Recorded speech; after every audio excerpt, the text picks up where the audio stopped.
Barker! Barker! We know you're in there. You haven't got a chance, so come on out. Come out with your hands behind your head. Do you hear me, Barker? Are you coming out, or do we have to come in after you?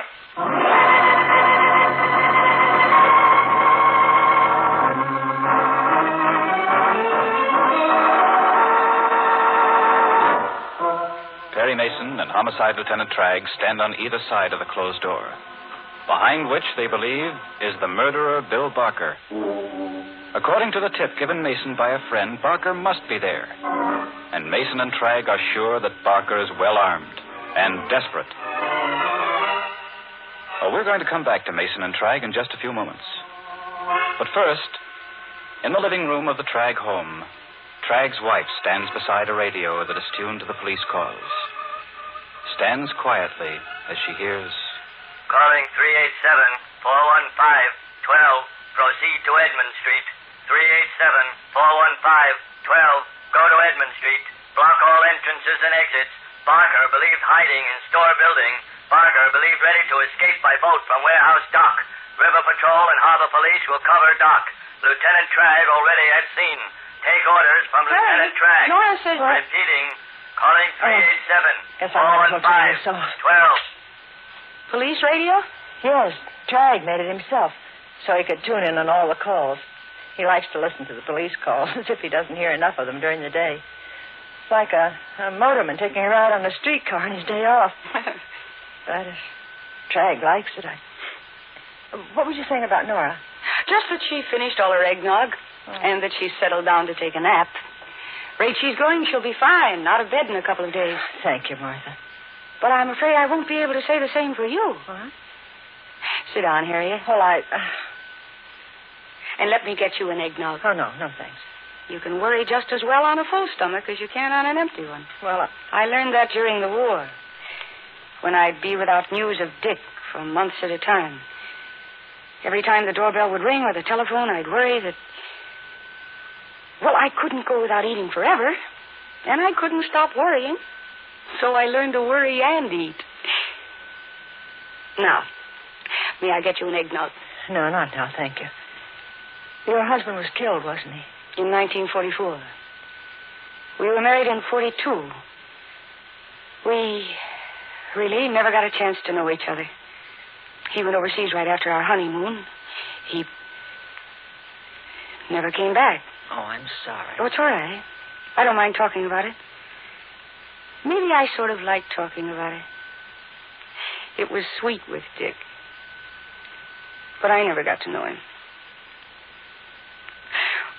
Would you think it would be wrong for me to marry again?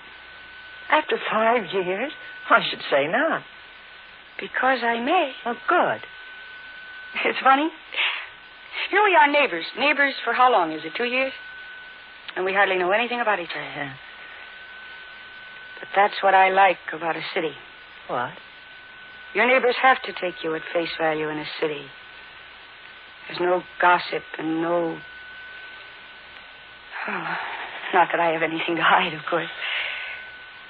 I heard your husband's name mentioned over the radio. Does that mean they've located that murderer, Barker? Yes, they have. And he's there, Lieutenant Tragg?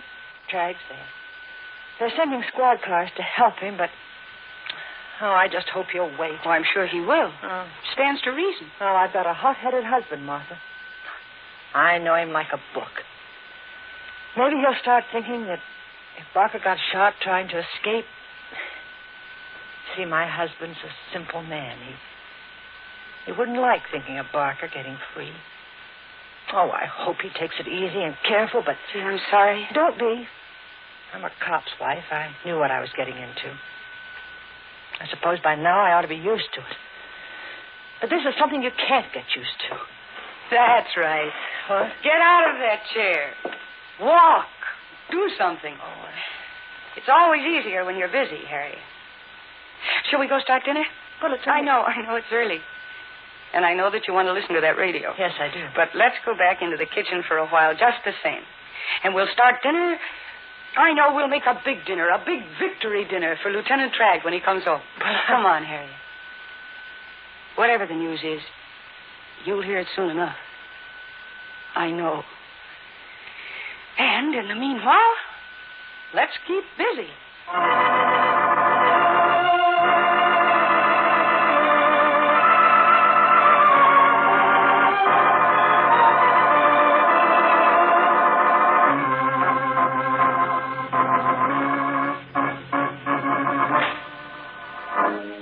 Back in a dingy third-floor hall in a waterfront tenement, as Perry Mason and Lieutenant Tragg stand tensely watching a door, we hear... He's not coming out, Mason. No, doesn't look like it. Which means there's just one thing to do. Wait for the squad cars. Oh, no. Tragg. He's my pigeon. I want a piece of him before the other cops get here. You got the key to the room. Let me have it, Mason. Look, Tragg, you've got a family. You can't do it. That inside tried to murder my daughter. Do you think I'll let him get away with it? Well, how does it help for you to wind up with a hole in your head? Give me the key. I'm a big boy. Give me the key. I'll unlock the door if you're so determined. This isn't yours, Scrap. Oh, no? Let me see if I can work the lock and still keep out of the line of fire. See, I'm no hero. I just assume we'll get reinforcement. Unlocked? Yeah. I'll kick open the door and you stand back. I've got the gun. There's nobody here. That was a dumb trick, jumping in. If he'd been waiting, you'd have got it. Yeah, you'd have got him. Which wouldn't have helped you. I'd have been able to look your wife in the eye. Well, he wasn't here. You see that cigarette butt? It's still smoking. Without the fire escape. And you let me look out. No one down below. Couldn't get out if he went down. Closed at both ends. He must have gone up. Oh. Two flights up to the roof. Look, Mason. You go back downstairs and tell Della. If you're dumb enough to go up that fire escape to the roof, I'm going with you. Well, suit yourself. But I'm going first. All right, come on. I'll help you. Get out there.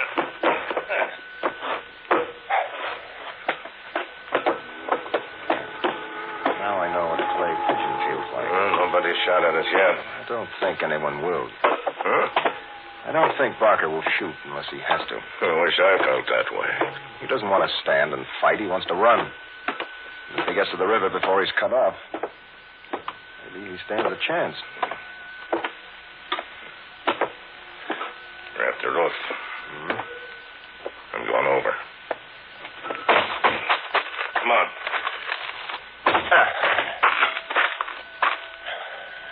There's no sign of him. He might be anywhere.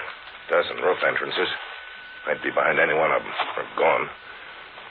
Well, we'd better find out. Look, Tragg, don't push your luck. Those squad cars ought to be here any minute. I want him first, Mason. Don't you understand? I want him first. See someone move over there? Some clothes hanging up on the next roof. Well, let's have a look.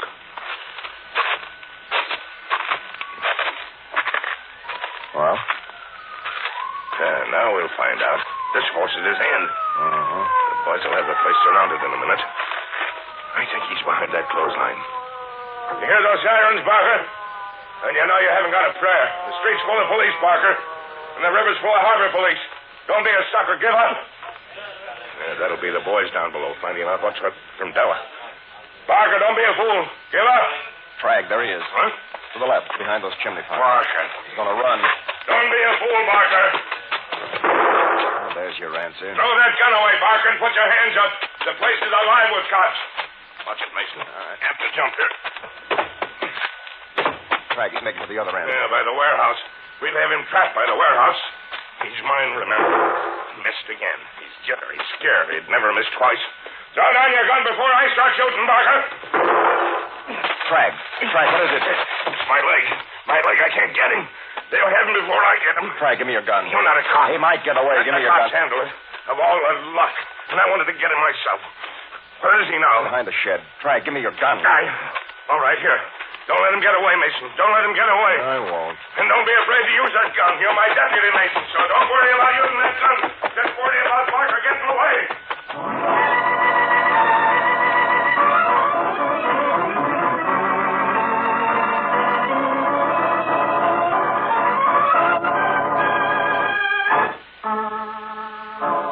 So Bill Barker makes his bid for freedom. And Perry Mason takes action to see that a murderer doesn't escape. Join us tomorrow, won't you?